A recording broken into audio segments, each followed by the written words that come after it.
¿Y si te dijera que el conflicto más letal de nuestro tiempo no comenzó en los noticieros, sino en las páginas del Génesis? Una guerra que no es solo geopolítica, sino espiritual.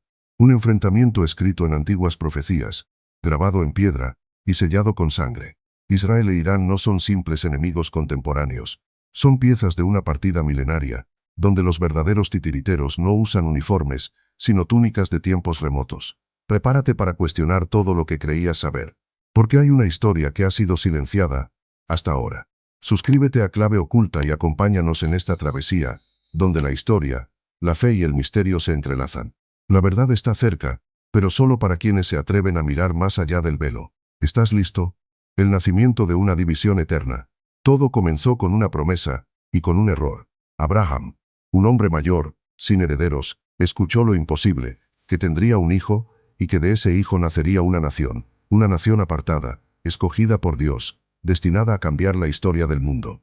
Pero pasaban los años, y el hijo no llegaba. La promesa se volvía cada vez más difícil de creer. Entonces, el miedo habló más fuerte que la fe. Abraham, presionado por la impaciencia y aconsejado por su esposa, decidió intervenir en los planes divinos. Tomó a Agar, su sierva egipcia, y de esa unión nació Ismael. No era el hijo prometido, pero era su primogénito. Y Abraham lo amó profundamente. Pero Dios no se había equivocado, ni había olvidado su palabra. Cuando ya todo parecía decidido, cuando Abraham tenía 100 años y Sara 90, ocurrió el milagro. Nació Isaac, el hijo imposible, el hijo del pacto, el heredero legítimo. Ambos niños venían de Abraham. Ambos serían bendecidos por Dios, pero solo uno portaría el pacto eterno. Y esa elección divina encendió una tensión profunda, no solo entre dos hijos, sino entre dos destinos, dos linajes, dos visiones del mundo.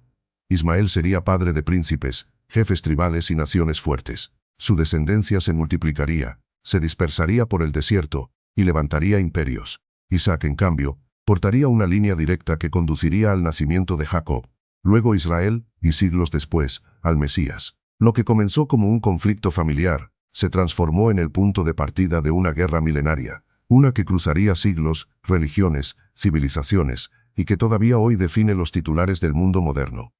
Persia, el imperio que cambió el juego. Mientras los descendientes de Isaac echaban raíces en Canaán y levantaban lo que más tarde sería conocido como Israel, en otro rincón del mapa, se gestaba una fuerza completamente distinta.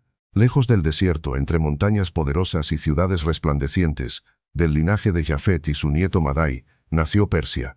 Un imperio formidable, disciplinado, imponente. Un imperio que no surgió para ser enemigo, al menos, no al principio. Contra todo pronóstico, Dios usó a Persia para cumplir su voluntad. No a través de un profeta, ni de un sacerdote, sino de un rey pagano, que no conocía la Torá ni hablaba en nombre del Dios de Israel. Ciro el Grande. Fue anunciado por el profeta Isaías 50 años antes de nacer, con nombre propio. Y cuando llegó su momento, cumplió su papel con precisión profética, derrotó Babilonia, liberó a los judíos del exilio y ordenó la reconstrucción de Jerusalén. Fue una sacudida histórica. El libertador del pueblo no fue un hebreo, sino un persa. Pero el favor de Persia no duró para siempre. El poder comenzó a envenenar su alma imperial. La sabiduría dio paso al orgullo, y la nación que había sido aliada del pacto, se convirtió en su amenaza. Con la llegada de Jerjes I, el nieto de Ciro, Persia cambió de rostro. En sus palacios dorados ya no se escribían decretos de restauración, sino conspiraciones de exterminio. Fue allí donde emergió Hamán, un hombre movido por odio profundo, que convenció al rey de firmar un edicto brutal, aniquilar a todos los judíos del imperio en un solo día. La ejecución ya estaba sellada, el silencio de la corte se convirtió en sentencia de muerte, y el pueblo elegido, una vez más, quedó al borde del abismo. Pero entonces ocurrió lo inesperado.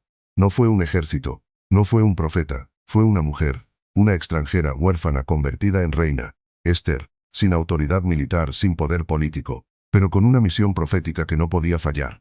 Arriesgando su vida, se presentó ante el rey. Lo enfrentó, expuso el complot, y lo venció. Detuvo el genocidio con una sola verdad, dicha en el momento exacto. Esther salvó a su pueblo, pero dejó expuesto algo más profundo, algo más inquietante. La amenaza contra Israel nunca desaparece, no importa la generación, la era, el enemigo, solo cambia de rostro, solo se adapta, pero nunca deja de intentarlo. El regreso de Persia como amenaza. Por siglos Persia desapareció del mapa como potencia. Hasta que en 1979, regresó bajo otro nombre, la República Islámica de Irán. Con una revolución sangrienta, Irán cambió su rostro, derrocó a su monarquía y estableció una teocracia radical. Desde entonces su enemistad con Israel no es una teoría, es política de Estado. No lo ocultan, está escrito. Su objetivo es eliminar al Estado de Israel, y lo repiten con orgullo en foros internacionales. Pero Irán no lucha solo, financia grupos armados, entrena milicias, infiltra redes políticas, y todo lo hace bajo una bandera espiritual, destruir lo que consideran una abominación, sin saber que están enfrentándose a algo mucho más grande que un país. La profecía en llamas. El profeta Ezequiel, siglos antes de que existiera Irán moderno, escribió sobre un conflicto que ocurriría en los últimos días. En su capítulo 38, menciona por nombre a Persia, unida a una coalición de naciones, marchando contra Israel. Este no es un simple conflicto territorial. Según Ezequiel, estas naciones se levantarán con una certeza ciega de victoria, y serán aplastadas no por otro ejército, sino por intervención directa de Dios. Con fuego, con plagas, con un poder que hará temblar a todas las naciones testigos del evento. Y Persia, hoy Irán no está en los márgenes de esta profecía, está en el centro. La guerra invisible. Pero el conflicto entre Israel e Irán no se entiende por completo mirando mapas, tratados o despliegues militares. Ese es solo el frente visible. Detrás de todo eso, hay otra dimensión. Una guerra que no se libra con tanques ni misiles, sino con fuerzas que operan fuera del alcance humano.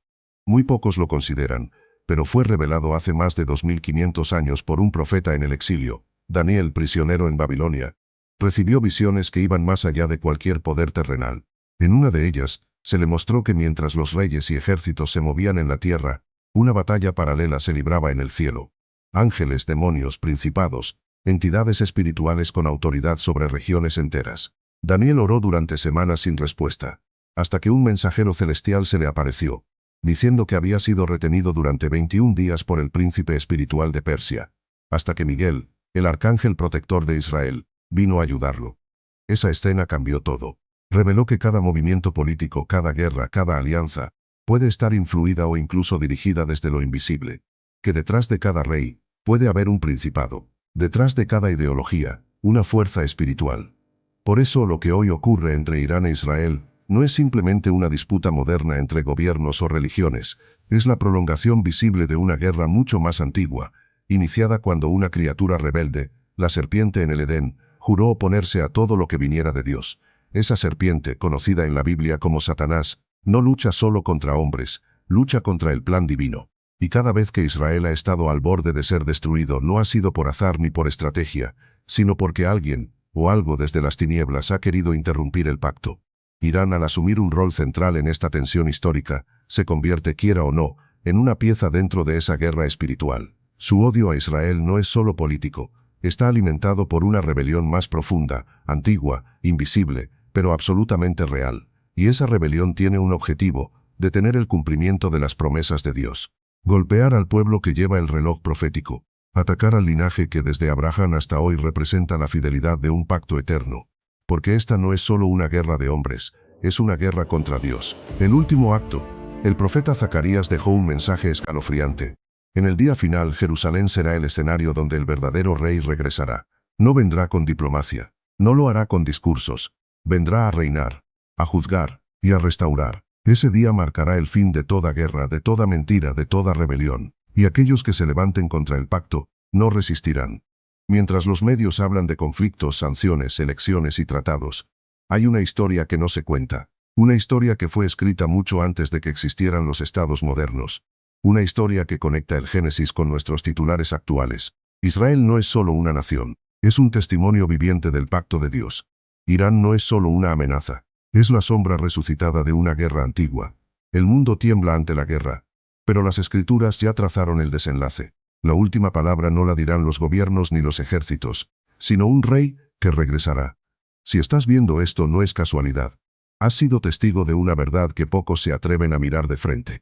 En clave oculta desenterramos los misterios, revelamos lo que ha sido sellado y conectamos lo eterno con lo actual. Suscríbete, comenta si estás despierto, y comparte esta revelación, porque lo que viene, ya ha comenzado. Y aquí, lo verás antes que el resto del mundo.